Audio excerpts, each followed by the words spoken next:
dear devotees. Welcome to Bhagavat Sravanam. Thank you so much to Premanjali for such a beautiful kirtan. Thank you all so much for being here. This is our weekly program. Happens every Sunday. Please make it your Sunday ritual. Now we're going to have Kula Pradeep Prabhu give us a talk. He did maybe like a month ago, Spiritual Care Part 1, and everyone wanted more of it because they were so inspired. So we invited him back for Part 2.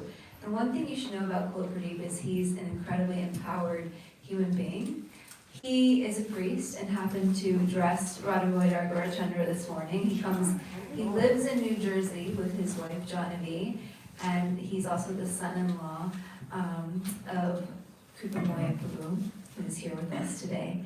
And he just, normal Sunday morning, gets up, dresses the deities, and then he performed a yagya sacrifice for our dear Karnima. And now he's giving the Bhagavat Sravanam talk. And then what are you doing after that? He's like, I'm gonna need to sleep after that. Because he also lives in New Jersey, and he also has a full-time job. He's a chaplain at the University Hospital in New Jersey, and he went to Rutgers University and got his degree in religion and psychology, which is a super amazing combo. I do not have a college degree, but if I was to get one, I feel like I would do it in that. And he's a priest. He is a beloved community member here at Bhakti Center, and we're just so excited to hear from him. Thank you so much.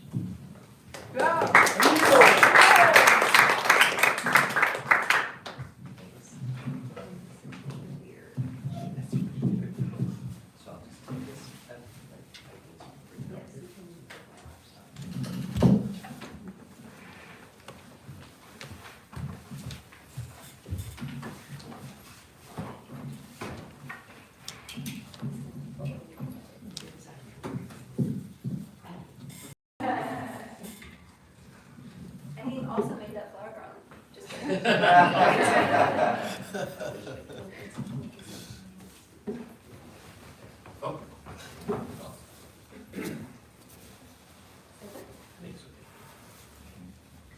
Who's the artist? Who's the guy painting?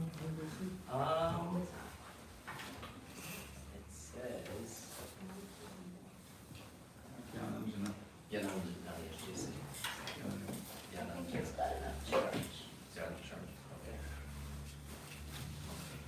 I thought it could have been pushed up, but that Okay, well, thank you everybody for joining us today for Bhagavat Sravanam. I just want to start with the invocation prayer. Om Namo Bhagavate Vasudevaya. Om Namo Bhagavate Vasudevaya. Om Namo Bhagavate Vasudevaya. Om Namo Bhagavate Vasudevaya. Om Namo Bhagavate Vasudevaya. Om Namo Bhagavate Vasudevaya. I want to say a prayer to my teachers. Om Yanatamanandasya Yananda Shalakaya Klapshu Unmilitamina Tasmai Shivya Mukam Karoti Vachalam Palam Makati Prikatam Hambande Shri Guru Dinatani.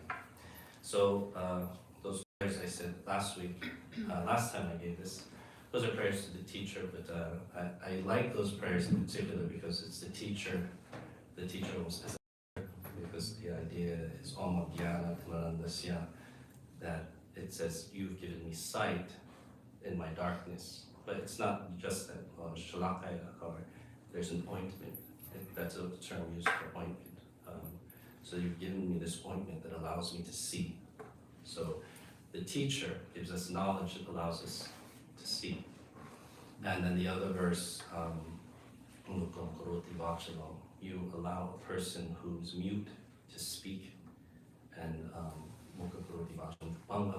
somebody whose legs aren't working well, he can cross mountains. You inspire that. So it's a type of healing as we start this discussion about care. So thank you. I see a lot of people who are friends, and this is a discussion about community, and if I don't know you, I'm happy to know you more. But it's a very this isn't just about community, it's about how we treat each other and how that helps us to grow, how it helps us to heal, and how it nourishes us. So this discussion about spiritual care, which is, it's somewhat difficult for me because it is what I do, but it's difficult for me to cross the two worlds as a chaplain. As a chaplain in a hospital, I see in Newark, New Jersey, I don't know if you know Newark, New Jersey. I'm But- from Newark. You're from Newark. Well, by the Newark, where are you from? I was from the Ironbound, but I live in Kearney. Okay, well, Cardin's nice. Yeah. University is down, it's University Heights, it's about a university, it's just in the center of a very difficult part of the city. The city itself can be pretty hard, but I think it's a bad rap. There's a lot of beautiful parts of Newark, Branchville Park, and the Ironbound has an incredible Portuguese culture. Anyway, this is about the Bhagavat. So, the difficulty I find is that I when you take concepts from, say, one tradition and try to integrate them, it could be difficult. You could also there's some criticism that could come, and sometimes if you're not careful or responsible, you might just think, oh, everything should be this way, but then you forget about, say, the culture that you're coming from. So I could say, oh, we should all have, we should have like chaplaincy, spiritual care, and it's not just that simple. I'm a priest, so a lot of times this morning, sometimes it's not about that kind of spiritual care discussion, discourse. Sometimes people appreciate a ritual. There's something in chaplaincy called a therapeutic ritual. And sometimes that's a huge kind of lifts a huge weight off one's shoulders. It does for me. But let me just, I don't have much time. So sorry. This is a topic that I love to discuss, but I need a little bit to stay within my parameters, otherwise it won't benefit anyone or myself. So this picture, last week, I like to start it with scripture. The first discussion on this, we did the Srimad Bhagavatam, and I spoke about Sudama Brahmana and how Krishna had welcomed him. But Sudama Brahmana he was a Brahmin, but he came from a very destitute background. He lived in a village and he didn't have anything. He had holes in his clothes, he was quite dirty, he couldn't even afford food. And he asked, his wife asked him to go ask his old friend, Krishna, who if you know the dynamic of Vaishnavism or this tradition, Krishna is God, but he's also his old friend, just like Arjuna, an old friend. He goes to see him, and that was about the kind of care that he took him. He welcomed him, had him sit in his seat on his bed. He washed his feet. This is Krishna. So who we see is God, Ishvara, and he took the feet of his devotee and he washed the feet of his devotee. He washed his, while everybody in the town was like, who is this person? Oh my God. They feel like they couldn't approach him. But here's this kind of maybe ragged looking priest, and he's being treated like the most important person in the universe. So this is a picture from a scene from the 16th century. This is Chaitanya Mahaprabhu, who's also on our altar. We see Krishna, and Chaitanya is incarnate, or is Krishna himself actually, but Krishna descended to teach devotion, to teach bhakti, this type of pure devotion that hadn't been taught before. So this is a very, a very emotional scene. And this is Chaitanya Mahaprabhu as he is carrying his devotee who had passed away, Haridas Thakur. And even though there is this reverence and respect for Chaitanya Mahaprabhu, who was a Swami, a sannyasi, and a guru and a teacher, all the barriers are away. He carries Haridas Thakur himself, and he walks him through the town, and he performs all the rites, and he hears cry. So this is God. God isn't this untouchable, unrelatable person. But that's something we'll discuss more.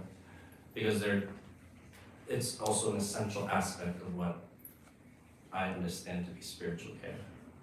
That spiritual care is a personal, very personal interaction.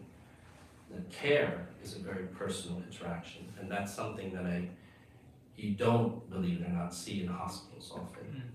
And that's why when the chaplain comes in, the person is happy to see the chaplain, because all day someone's coming in and they're taking blood, they're taking measurements, they're checking vital signs, telling them what's going on with their body. The chaplain comes in, sits down and says, "What's happening? How are you? What was the diagnosis today? Do you feel better today as opposed to yesterday?" There are many great nurses that do this too. There are great doctors that do this too.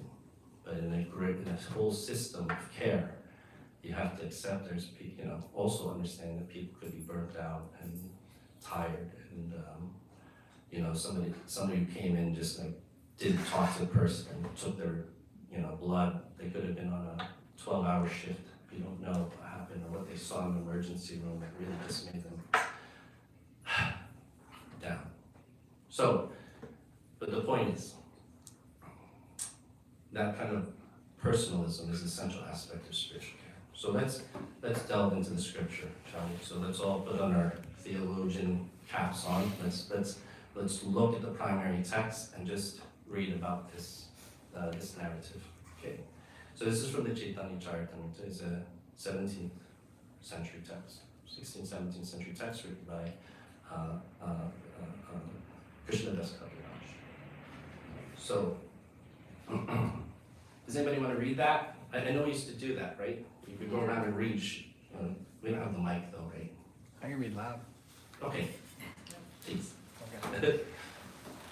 One day Govinda, the personal servant of Sri Chaitanya Mahaprabhu, went in great jubilation to deliver the remnants of Lord Jagannath's food to Haridas Thakur. When Govinda came to Haridas, he saw that Haridas Thakur was lying on his back and chanting his rounds very slowly. "Please rise and take your Mahaprasadam," Govinda said. "I have not finished chanting my regular number of rounds. How then can I eat?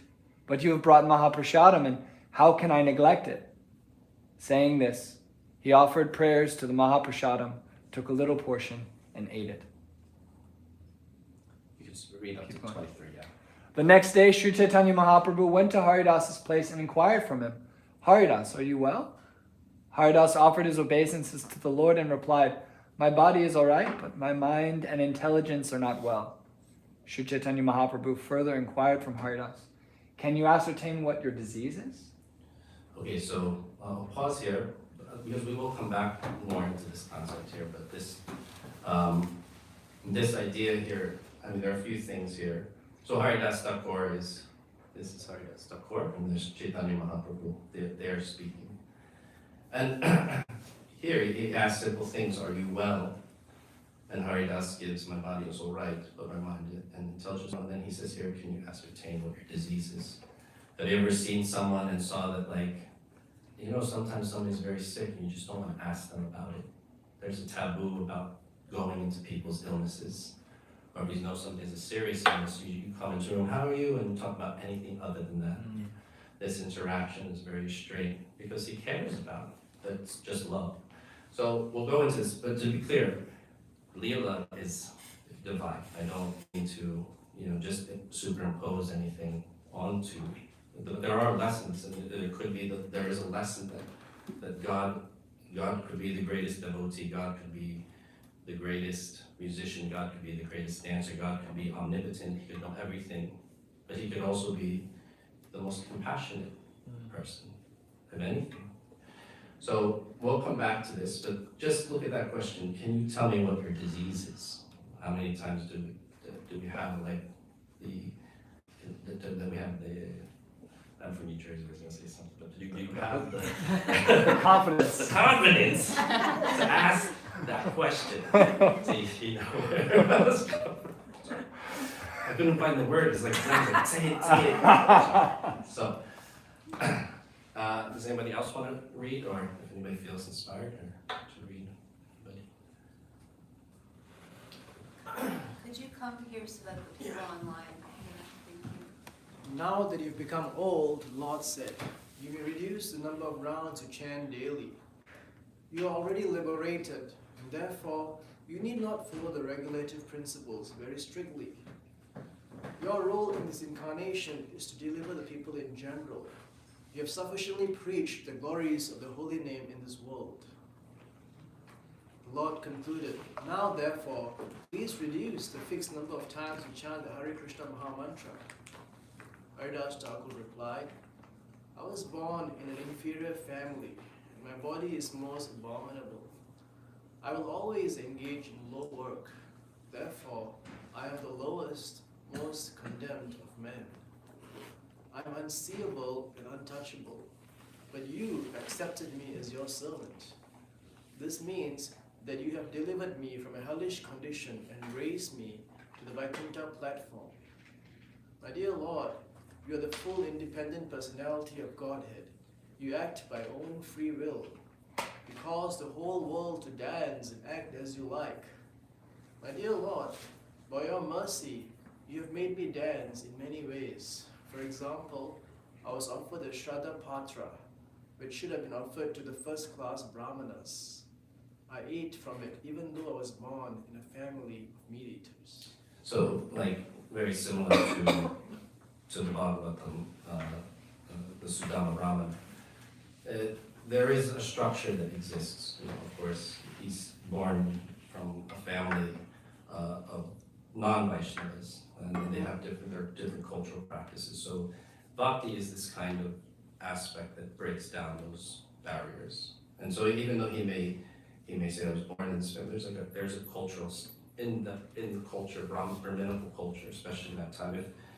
If you, I mean, I've been in a generational Brahmin's home. There are so many rules that you have to observe. So anyway, he's pointing out these cultural things that might be taboo to some, but to us, we're in America.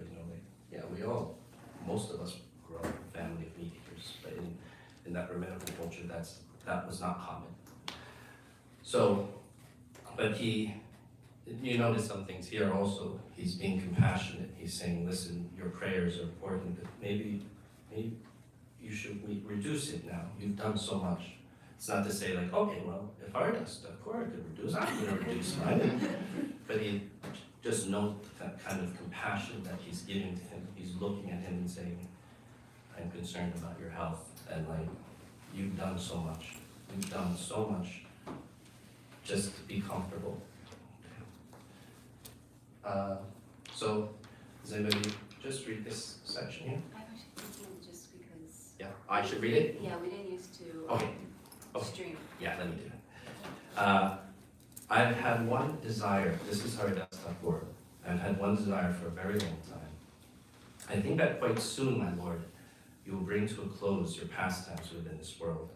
He's saying that I think this time, this kind of movement is going to come to an end. He has this intuition. I wish that you not show me this closing chapter of your time here, of your pastimes. Before that time comes, kindly let my body fall down in your presence. He's saying, I'd like to die with you there. I wish to catch your lotus-like feet upon my heart and see your moon-like face, what we call Gaura Chandra. He's the moon-like beauty, Gaura, the golden beauty, like the moon. So he's saying, your moonlight, I just want to see your face at the time of that I will pass. With my tongue I shall chant your name, Sri Krishna Chaitanya, and that is my desire. Kindly let me give up my body in this way. O most merciful Lord, if your mercy is possible, kindly grant my desire. Let this low-born body fall before you can make possible this perfection of all my desires. So we call it, these are kind of, again, this is a beautiful interaction. This is what we call lila, but in the hospital, we would say this person is making clear what their wishes are. They're being clear about how, if they were to die, what conditions they would want. And those are things that we also don't think about. And that's a big thing we deal with in chaplaincy. That a lot of people don't, like when somebody is, they put them on machines or breathing apparatuses, the parent or the families get angry because they said, well, they never would have wanted this to happen. They never would have put this. But because it's not clearly stated, they could be on life support for months, and some people consider that a lower quality of life. So here Haridas Thakur says, if I die, please let me see your face and let me chant, and these are the conditions that I would feel at peace, the conditions that I would pass. So again, these are, the beauty of this is beyond, it's just transcendent beauty, it's theological, it's beautiful. But there are a lot of practical things that we can learn from these things, and if we read them. So that's the idea of spiritual care. Essentially, I mean, so you'd start the discussion. He does pass away, and Chaitanya Mahaprabhu comes the next day and sees him, and everybody, the whole community come, the group, the sangha, they come, and they're there. And Chaitanya Mahaprabhu is looking directly in the face of Haridas Thakur when he passes, as he asked, and he chants his name, and then he departs. And then this is Chaitanya Mahaprabhu himself does the rites for Haridas Thakur. He does the final rites for Haridas Thakur. So you can see, and if you go to Puri in Orissa, you can see the place where this was done. Okay?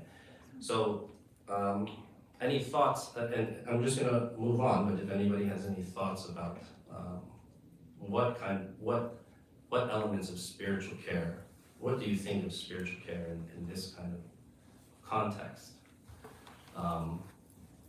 Well, before I ask that, let's move forward a little bit, because I think I could churn it better. So this is basically the same PowerPoint presentation from last time, except they didn't finish it last time. So, and then now the fonts are changed, so That looks brand new. yeah, it's just not as stylized. So this is me kind of expressing what the experience of chaplaincy is and what spiritual care is, searching for a definition, and within this tradition of which I belong, trying to see it in that context, and maybe using similar language, using that to understand it, and how our community could benefit from a spiritual care, a concept of spiritual care in our community. So the first thing we did was this definition of spiritual care. The first thing, I'll just go through this quick. It was a very kind of secular definition. Spirituality in human society can be found in secular and religious contexts. In a secular context, spirituality is the search for meaning and purpose in life, while in a religious context, it is an institutionally determined approach to faith. I had an issue with that, even though that was just like a kind of secular academic definition. I don't think religious needs to be institutional necessarily, and it makes it sound very sterile. But at the same time, there are rites that I have to perform as a priest that could at times feel sterile. No, I mean, if you've ever done rites, especially last rites, it's very emotional. It's not anything but sterile. So now the definition doesn't do justice to it. So I wanted to give at least my perspective of healthcare as a chaplain, what spiritual care is. So I put here, spiritual care is one component of a multifaceted, multidisciplinary, holistic perspective of health that addresses trauma, physiologically, mentally, socially, emotionally, and spiritually. So I come in, they call me because they say this person needs spiritual care. He wants to speak to someone, he wants to write, she wants prayer. The family needs prayer, the family needs to speak to someone. They're worried about, they have existential concerns, they have existential distress. What am I going to do now? What's the quality of my life going to be without this person? Or I'm dying, what do I do? And these are questions that, you could do a psychologist. We have social workers, we have psychologists, but then if they say, do you want to see the chaplain? That's the person they want to see. So now it's actually a very standard part of how hospitals work. There's something called a joint commission. The Joint Commission is the quality assurance review of all hospitals in America. And all Joint Commissions, if you're going to be a certain tier of hospital, a healthcare provider, you have to have spiritual care. So it's becoming part of the way we see what health is. And it's not just about giving people medicine or taking care of the physiological. After that part, people expanded and said, oh, we need more, behavioral health support, and so that happened. And now we're getting deeper into this idea of what health is. Because the fact of the matter is, health isn't something that takes place in the hospital. Health, 90%, 95%, 97% of your health is at home. 97% of your health is every day. It's not at the hospital. So you have to take care of yourself. It's about the behaviors you have, the support that you have outside of the hospital, outside of the facility outside of your doctor's office. And spirituality plays a huge role in that. Huge, whether it's meditation, whether it's contemplative practices. It's enormous, day to day. So that's how I see spiritual care. It's one aspect of a multidisciplinary model. Now, so I wanted to see, I am going to this, you know what, I'm going to go back quick. So I wanted to see it from the Gaudiya Vaishnava, or my tradition, my religious tradition, but I also didn't want to, I thought that was a huge task and it needs a lot of work. So as I was speaking with some people, some devotees who are professors at Oxford, it's Radhikaraman, I think there were these certain aspects that we could agree, elements of spiritual care, before creating a definition, is to understand some elements like this, that understanding that dukkha, which means suffering, is an irremovable part or aspect of the world. And despite that, we are unified, that we are all connected, and have a relational connection with all living things. That means we are all connected. Now, that means that the suffering is also connected. That means that if somebody is suffering, that it's not completely divested from me. Not like I can say, oh, this person is poor and homeless on the street, has nothing to do with me. You can't say that. I mean, anyway, there's some people who have very strong opinions about that. But, for example, anyway, sorry, I'm going to go into this. So, there was one public health study about tuberculosis in a Russian prison. And so, it wasn't treated. And so people didn't want to treat it. Why would we spend that money to treat prisoners? They're in prison, they're away from society, they don't have anything to do with us. So they didn't treat it, but that tuberculosis evolved. And then all the antiretroviral drugs, or the tuberculosis treatments, the TB treatments, it became a drug-resistant tuberculosis. So you can't just, that's what happens, that's the consequence if you ignore and say it has nothing to do with me. Because one day it might. And that one day, that tuberculosis that can't be treated is going to get out of the jail. And then it's going to spread. So that's a very common kind of public health perception. And what to say, like some people think that there's this idea, I've heard that there's a structural injustice. Similar concept. But there's also structural aspects of health that if it's not addressed, it will affect the whole system in one way or another eventually, possibly. Not all the time, I'll say that, but it's hard to say that has nothing to do with us. Does anybody have a counterpoint to that? Does that not sound reasonable? Yeah. It's somewhat, in public health, it's a pretty reasonable understanding of things. That if there is, they've also said that, so the people who thought that there's a structural injustice, there are theologians says there's a structural sin. So when we see someone out in the street who is on the, going through difficult, you see in the law, you said about people who are just, they're houseless, they don't have homes, or they may have like addiction issues, or substance abuse issues. Well, that might have to do, you could say that has nothing to do with me. But that some people might say that the reason why that person existed because there's nothing in our system that addresses them. And because, anyway, actually, I shouldn't have jumped into that, actually. Yes, there is a potential possibility that could have a direct correlation to us. Let's just say that. Consider that. How about that? Just leave it that it could be considered. So, this is what I'm talking about, the universality. This dukkha, despite that we're unified, have a relational connection with all living beings. Third, God is personal, so we are to engage in this way. And this way makes us, it's a vulnerable position. Understand that the world is a very personal place, and our relation with the universe or the infinite existence is personal as well. When we engage in this work, it begins with a transformation of character. And so this term paradukkha dukhi, it means to be able to identify with another person's suffering, that their suffering is your suffering. It's empathy, essentially. And dharma is the natural sustaining structure of the world. That means that there is an order, and dharma maintains it. And then karma also plays a factor in helping people. What I want to come through, because I went through a lot of theoretical things now, I wanted to this time talk about practical things. Practice.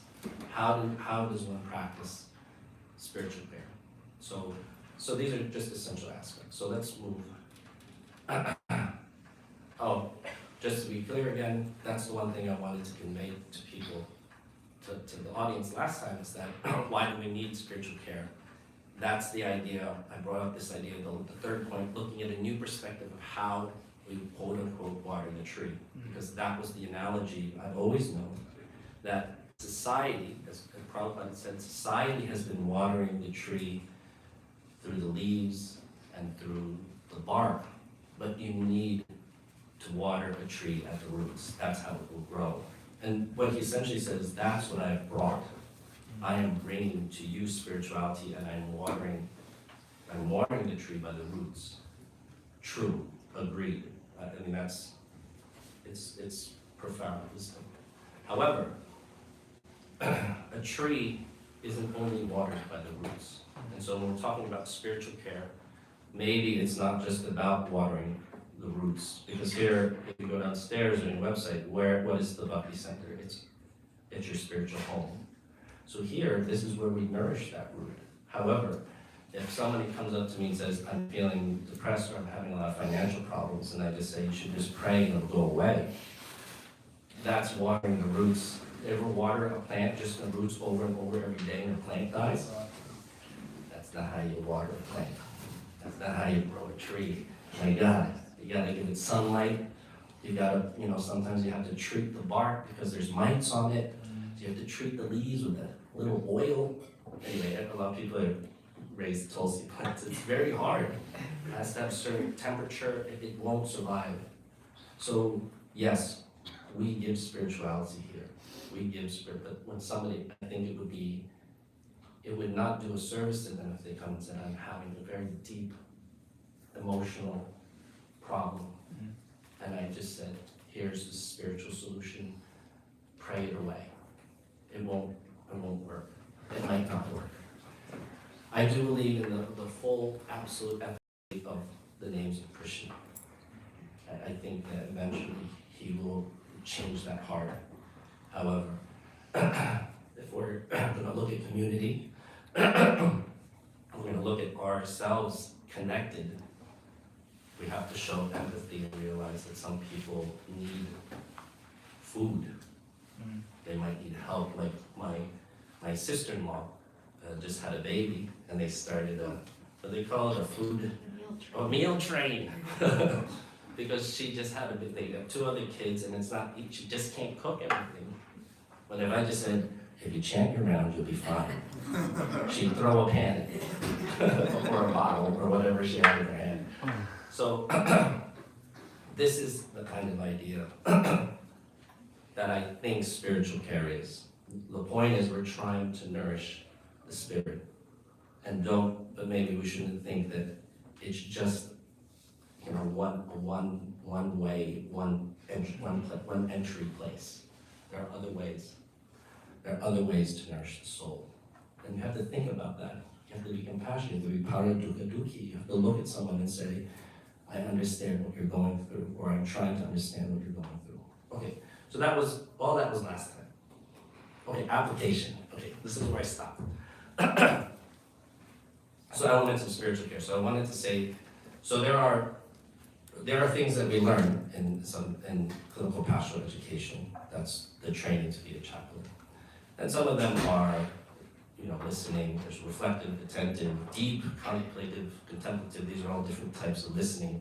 These are actually very, very effective tools that they teach you. Reflective listening is big. Like if someone, I know it sounds like someone's like, I'm really hurt because of this, and you're like, oh, I hear you're really hurt because of this, and the person's, you think like, duh, of course. But the person would be like, oh, yeah, I am really hurt because of that. Because you need, sometimes it needs to be said. It needs to be said because what is it? It's an aspect of recognition. Somebody knows to say that really says that the person's beginning to understand that there's something happening there, rather than just feeling ignored.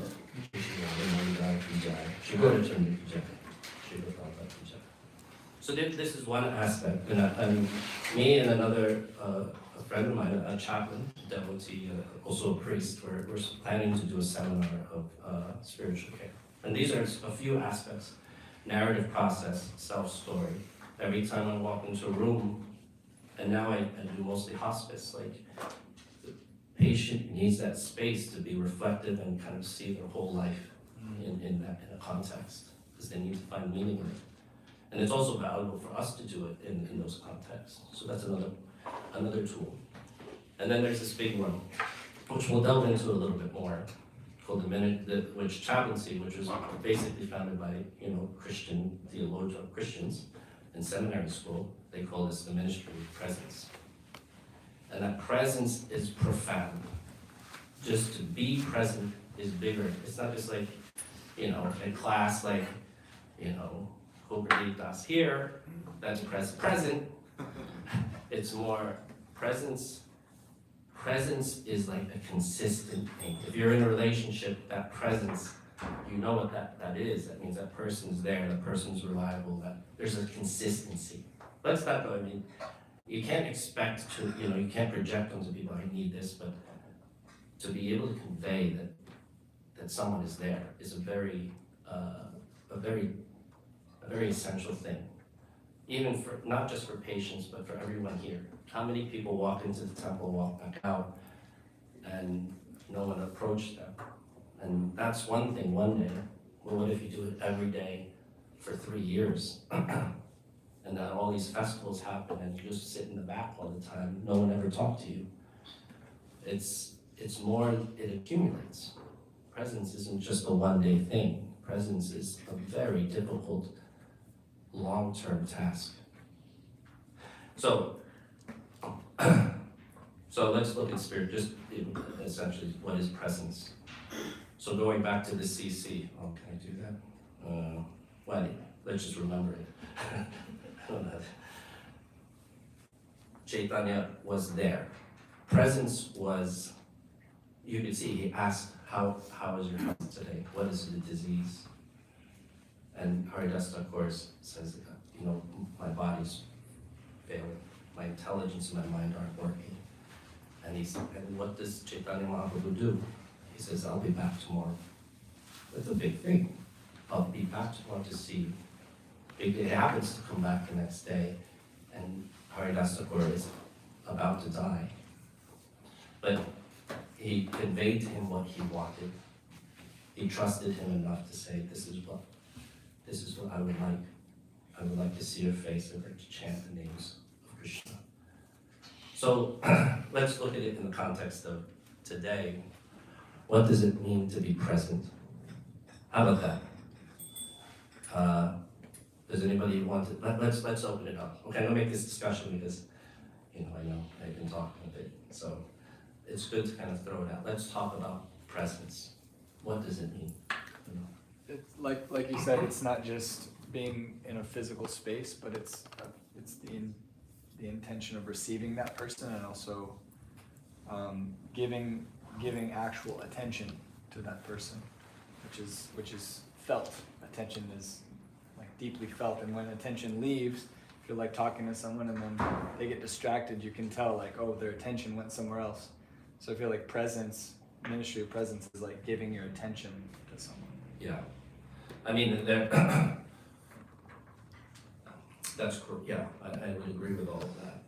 It is about giving that attention, but one thing we say as chaplains is that we're not counselors, so we don't give advice. And that presence, that was like a big, when I first started in training, I was like, presence, that's gotta be the easiest job ever.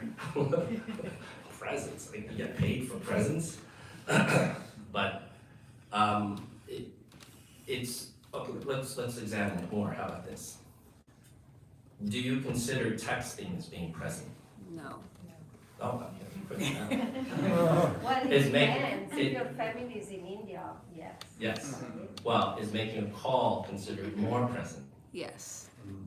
I think it depends on the relationship. Okay. Is a Zoom call even more present? Is your camera on? Am I thinking of Zoom? Well, let's see, what did I write here? I'm not even sure. Okay, so personalism, presence is a personalism. It really doesn't matter whether it's a text, a Zoom call, or a phone call, or if you're in front of that person. If you're not being personal with them, you're not present. So that's why I'm saying spiritual care is a personalism. It has to be personal, it can't be impersonal. And because how many people have, well, this is my friend, well, that's my friend, I only know them from the WhatsApp group, I don't know, that's a WhatsApp group friend. That's a text level friend, you know. But there are some people who are face-to-face level friends, you see them all the time, or there's some people who you don't see for months, but they're your best friend, and once you talk, it clicks. Well, what's the difference? That personalism, that you know them. And that's what we do as chaplains. We listen so we know them more. We hear what they're saying. It can be draining. There's something called, as I discussed last time, compassion fatigue. But to be personal is our natural state. You don't have to give all that energy just to be a person. It's who you are. To just listen to a person and find out about their life. I was in the hospital, one of the most memorable cases was a woman who had stage 4 cancer, and she'd been in the hospital for 4 months. It was like a bioethics committee discussion, like, why is she still here? Because she shouldn't be in the hospital this long, she should be in hospice. So they sent me in, and when I went in, she had like the sheet pulled over her head, and I just was like, the nurse, I was like, did she pass away? I was like, too late? I was like, is she okay? She said, oh no, she does that all the time. So I just started talking to her. And she kind of just, she had piles and piles of like meals, oranges, like they just were serving food, and she was just like keeping them there. And she had like all these things that she was like living in the hospital. And I just started talking to her. I found out she was a comedian, she was a professor, she had a book, I read it with her, and she told me everything about her life. But for 4 months, she went under the radar. No one asked her anything about her life. Or somebody did and they forgot. So, presence isn't just about, because there were a lot of doctors and nurses that were present, but no one was personal. No one opened up there that she could interact and say, I want to talk to this person, I need to find this person, I have to talk to them. So I started calling people and I learned more about her life and tried to connect her. Unfortunately, it's a sad story, but she didn't. I went away for the weekend, she didn't make it over the weekend. But she opened up Prabheshji. Ravi, can we go back to the previous topic on definition of body of Vaishnava? Yeah, where am I? Oh, that one? No. Just one. That one? Yeah. So I guess That's not the definition. Keep in mind, I didn't put a definition because I didn't want to do that. Yeah, so from the perspective of Hinduism, you say that the Gaudiya Vaishnava concept of spiritual care is still a developing field, some general concepts. So I don't know much about the tradition, Prabhuji, but my humble apologies, Hare Krishna. So whatever I know from the Vedas or the Shastras is, back in those days, the spiritual care was inbuilt in all those stages, you might be knowing, right? Yeah. Balya, Kaumara, Vanaprastha. So the concept of Vanaprastha was originated even during the time of Bharata himself. Yeah. And it was there in the lineage how to be that personal. I mean, the picture that you depict, right? That itself shows that there is spiritual care, there is a sense Yeah. of concern. And even the medical field was Ayurveda. The doctors used to come to the home, take care at the home, wherein you have all you are at your home and you are being serviced. Yeah. But unfortunately, because of years of all those invasions and 300 years of colonization of Britishers, we lost all of that, right? We lost the entire lineage, and even during that colonization period, it's stated, it's perfect statistics that the human life expectancy was only 28 years, Sure, just 28 years. So what would we even think about care or medical care or spiritual care? So the problem that comes is the lineage was broken. I think somehow the people in the picture have clearly portrayed that they were trying to do it, continue the lineage, restart it again. But more or less, it's a lost field, and it's in the Western medical field. Or I wouldn't say Western, but it's all over the globe. So the ideology of that medical concept is you go to a corporate hospital and you get service, which again delineates from being in their home space, which they have spent 30, 40 years. It's really different. And from their gods, from their spirituality, from their family to get good something. It's changed. So kind of we lost those manuscripts, we lost the scriptures, we lost the lineage. So now we are standing alone, independent, and trying to kind of bring it on. It does say that in the Gita, right? I mean, Kashi is the best example, right? If you look at Kashi, they have even planned for the afterbirth, after like what we started thousands of years ago. It has, I mean, this is part of the maybe larger discussion in the Gita. It says, this lineage has been lost. Even the lineage of Krishna has been lost for generations. But it's that personalism, essentially, that idea of personalism, which is another discussion about, as we were even talking about last time, a society, community, as it grows and grows, it's almost inevitable that things become more disconnected and more impersonal, unfortunately. And that's part of what that kind of agreement or that idea of progress is, but quote unquote. I guess my understanding, limited understanding, it was a mature, highly mature and rich field, which had very specific concepts about it. But all of that is lost, so we are on the other side of the. Well, that's what revived it. we So need. maybe to Krishna revived it. We and need to then, rebuild it, whatever it yeah, was. yeah. That's a And fact. then- We have to reconnect that. We have to begin to connect with each other, bring this personalism, presence as personalism. I thank you for that point. Hare Krishna. And so that presence is personalism. That was, I mean, right, let's think about that. What is presence in our current world and all of our WhatsApp friends and our Zoom friends? And what does present being mean to you? And how, the next second question is, how do we practice presence? How would you practice presence?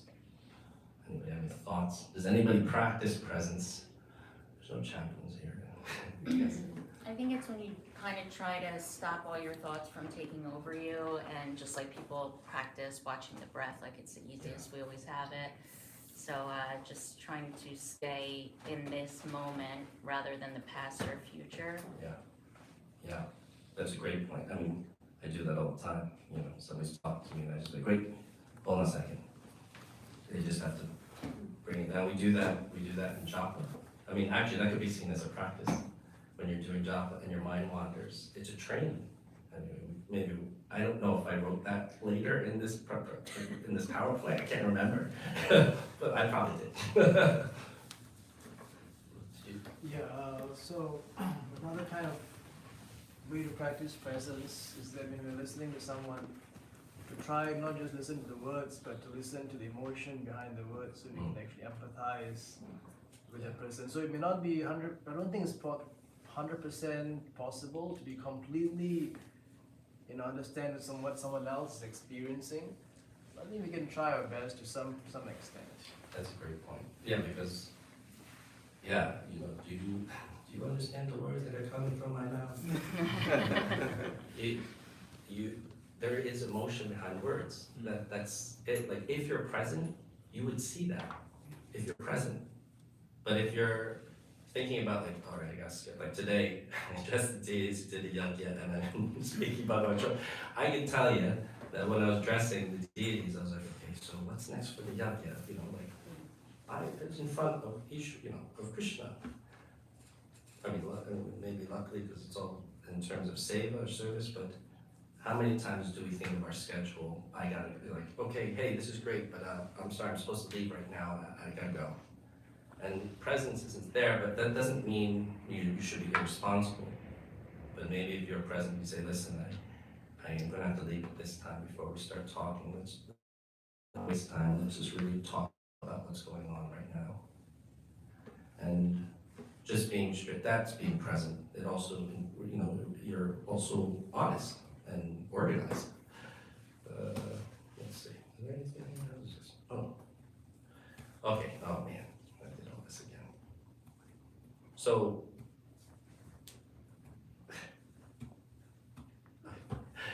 again, more on the application. I said this before.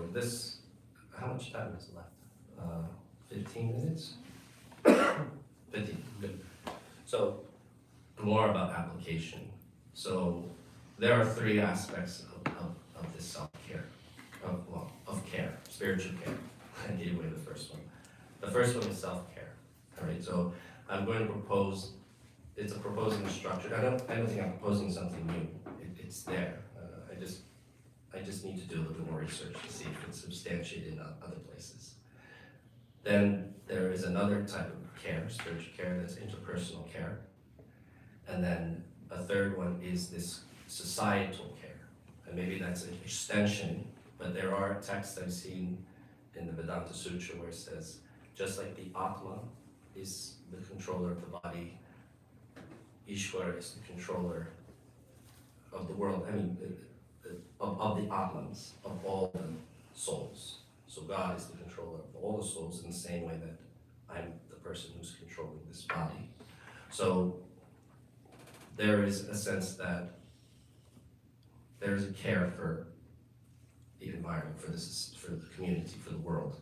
I'm gonna have to elaborate on that another time. I didn't do a good job there. But these 3, the reason why I think these 3, I correlate them to this. This is very accepted in our tradition of Hinduism, the threefold misery. So adhyatmika dukkha, these are the 3 ones. Adhyatmika dukkha, adibodhika dukkha, and adidaivika dukkha. So atmika, if you study Sanskrit, atma doesn't just mean like the eternal self. It could just mean your mind, it could just mean you. It could mean your body, but it's the self. Adibodhika, Bhuta becomes out, and that's also said, Bhuta, it means entity, all living things. So we cause suffering to ourselves, we can cause suffering to ourselves, and then others cause suffering to us. And then Adidaivaka, Daiva means the Devatas, but we see them as like the controllers or like the maintainers of the universe. So basically that translates to miseries of the world, like weather, earthquakes, or things that are kind of out of our control. So some sages in the Upanishads, they've narrowed it down and said, well, these are 3 types of sufferings that we can experience. So that's how I correlate these 3 cares: the self-care, the bhuta, the interpersonal care with others, and then the daivika with the world, the environment. These are the 3 sufferings in which we could give care to. Internal care, so I call that svadhyaya. And so that is, if you study yoga, what's svadhyaya? Who's studied yoga? Bhakti Center yoga?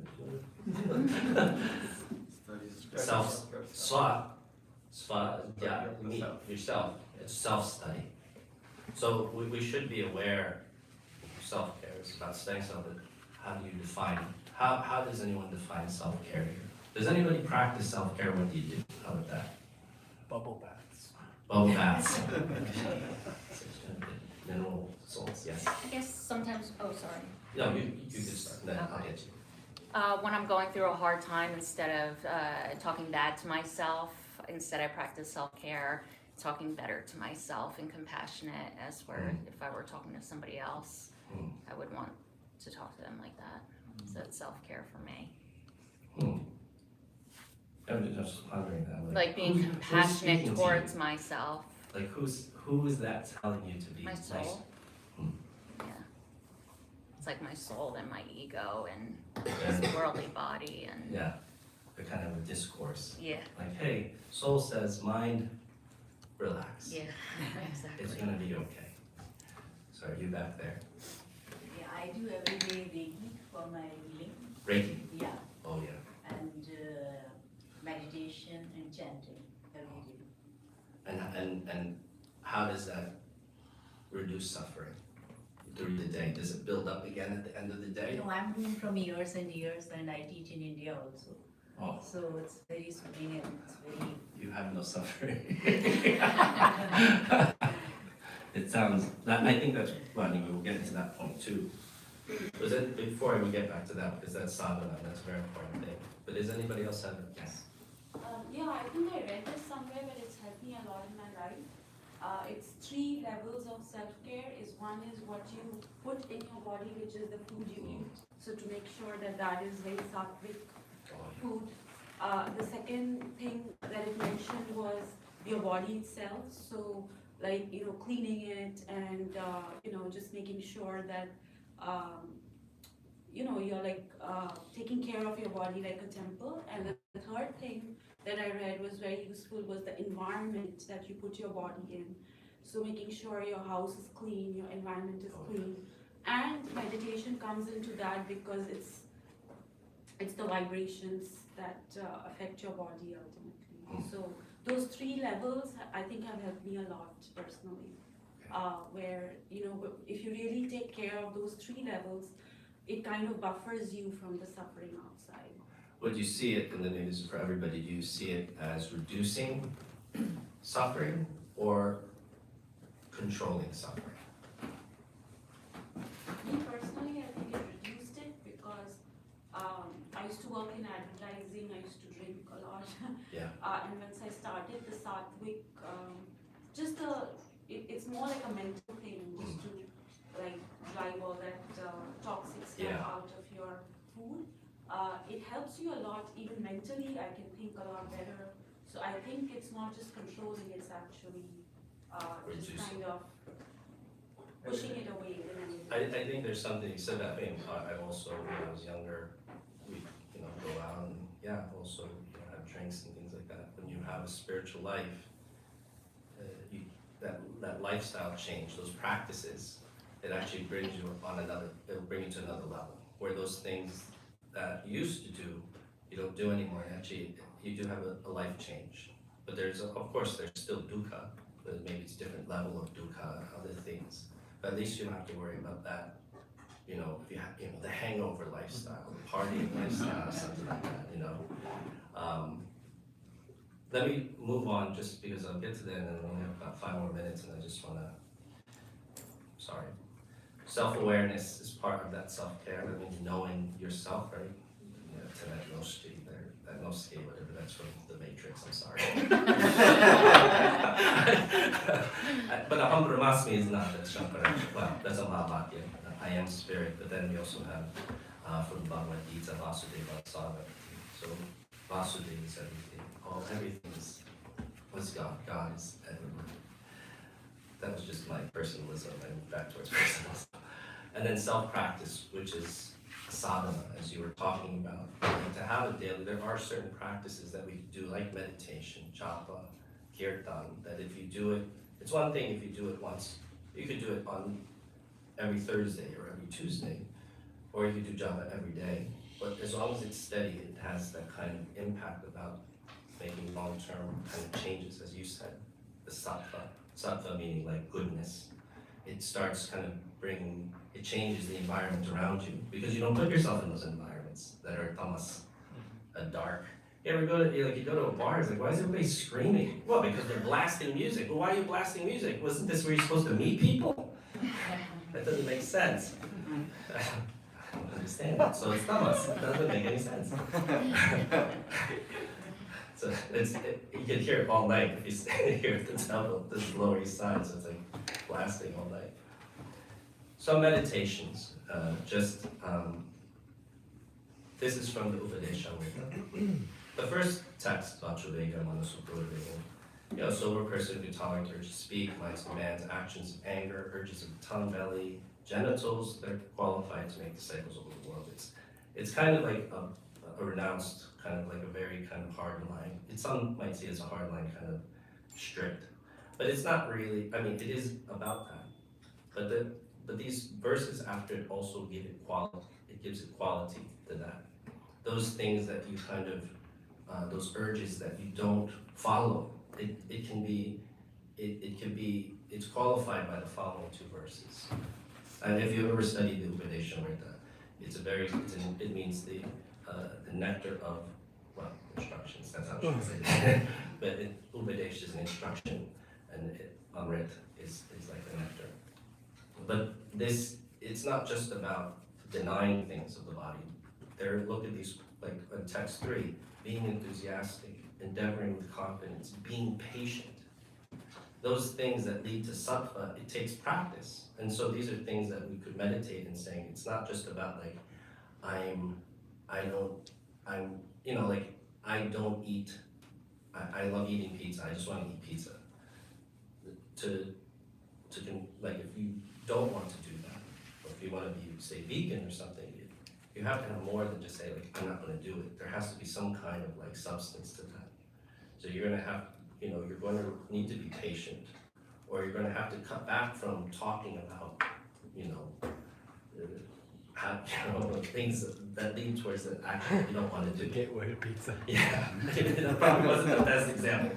But like going out to a bar, like it changes the environment, the things that you talk about that matters, the things that you're enthusiastic, things that you care about. Like once you start changing that diet and then you start being interested in eating better food, it changes the kind of places you shop, it changes the time that you eat, it changes the time that you go to bed.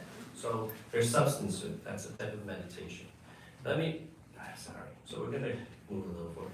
I would just suggest that you look into this text, the Nectar of Instruction. It's a very interesting text, meditations about what care could be, what spiritual life is.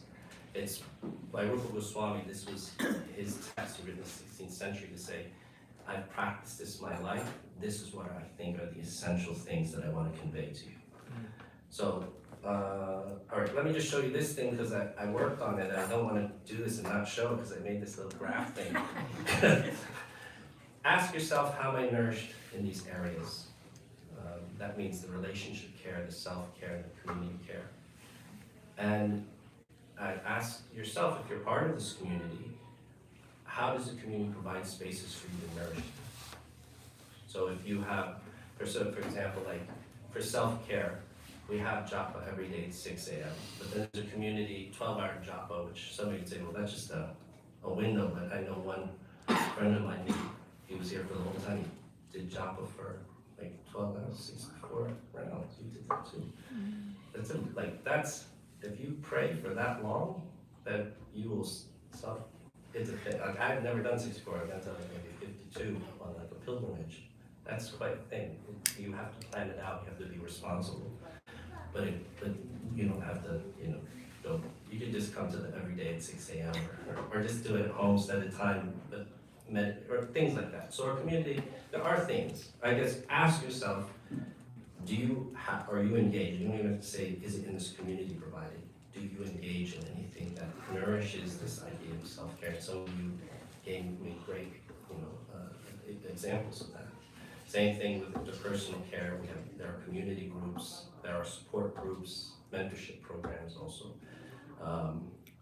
And I wanted to say this because as far as like care and support, and talking about that idea of watering a tree, not just by the roots, we have these support networks and we want to grow that. We want more.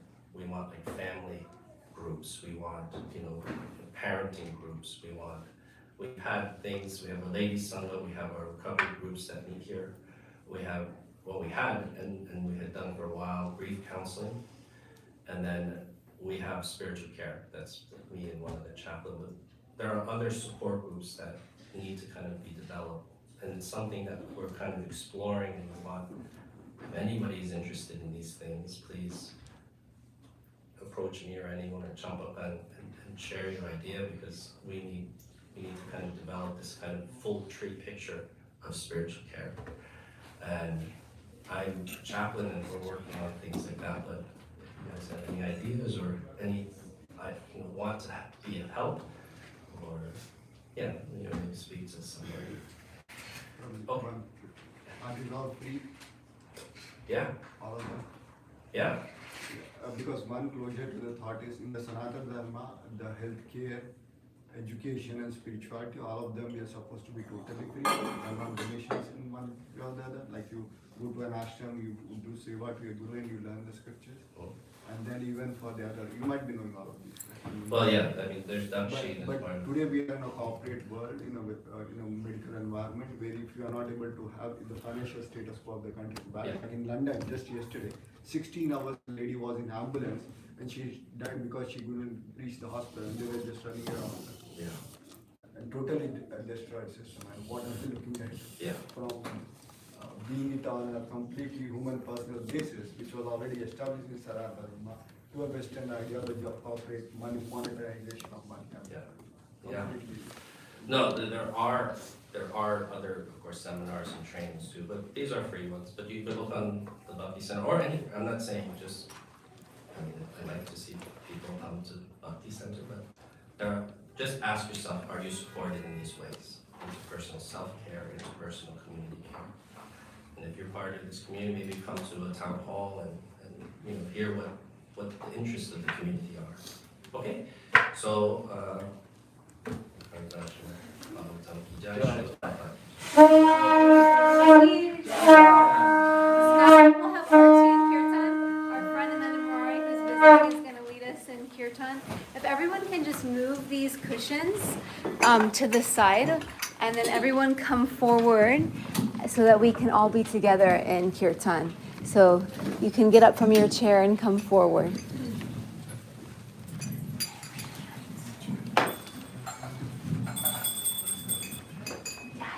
You just move that to the side. Oh, you don't want to. Oh, no. Oh.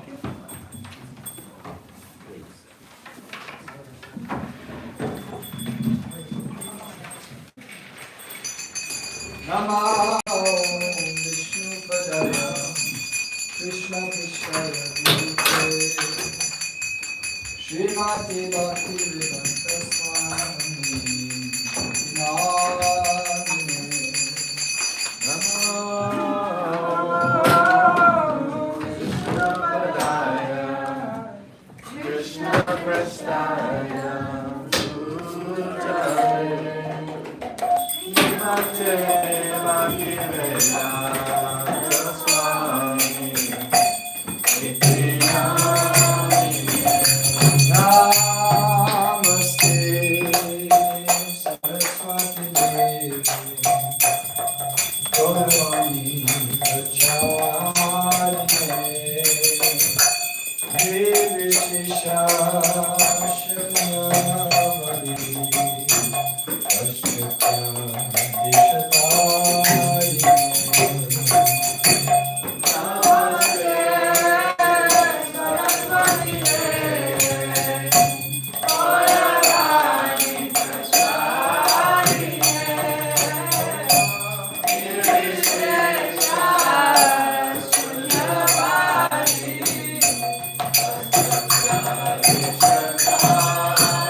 Hare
Hare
Jai Om Srivanam Parivraj Charastotar Shri Shriman His Divine Grace Srila A.C. Bhaktivedanta Swami Srila Prabhupada Ki Jai Om Vishnu Padmanam Parivraj Charastotar Shri Shriman His Divine Grace Srila Bhaktivedanta Saraswati Goswami Maharaj Ki Srila Gaur Kishore Das Babaji Maharaj Ki Srila Bhaktivinoda Thakur Ki Srila Jagannath Das Babaji Maharaj Ki Srila Sai Goswami Ki Shri Gaura Chandra Ki, Shri Radha Mulidara Ki. All glories to some devotees, all glories to some devotees, all glories to some devotees, all glories are glories to Shri Guru Gaura, all glories to Shri Prabhupada.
Sravanam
Thank you so much, everyone, for coming to today's Bhagavat Sravanam. This happens every single Sunday without fail. Please come again. Bring your friends, bring your family. This is a family affair. And next week, we will have Vasudev is going to be speaking next week. He's our head priest here at Bhakti Center and also a Sanskrit scholar and an amazing, amazing person. So I'm really, really looking forward to hearing from him. And if you're not on the temple newsletter and temple WhatsApp and you would like to get on those things, to join the temple newsletter, you just go to bhakticenter.org, scroll down to the bottom and click join temple newsletter. If you'd like to be added to the temple WhatsApp, which is where we send out all of our announcements about upcoming programs that we're having at Bhakti Center, you can come see me and I can get you added to that. And if you're also interested in doing service here at Bhakti Center, getting more involved, taking on a regular service, you can also come and see me. And that's all the announcements that I actually have for you all today. Our Bhakti Center pilgrimage is starting in India this week as well, so we can also all just say our prayers for those who are going on that pilgrimage, so that they have an amazing experience going deeper in their Krishna consciousness. Thank you so much. We have lunch for you all in the back. Please eat in the back of the temple room, not in the temple room. Just makes it easier for cleaning afterwards. Stay, make a friend, leave a donation if you want at the table. And also if anyone would like to help clean up afterwards, you can come see me as well. But just have a wonderful lunch. Hare Krishna.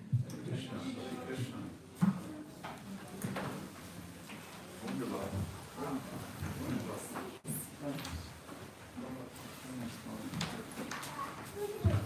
Das ist wunderbar.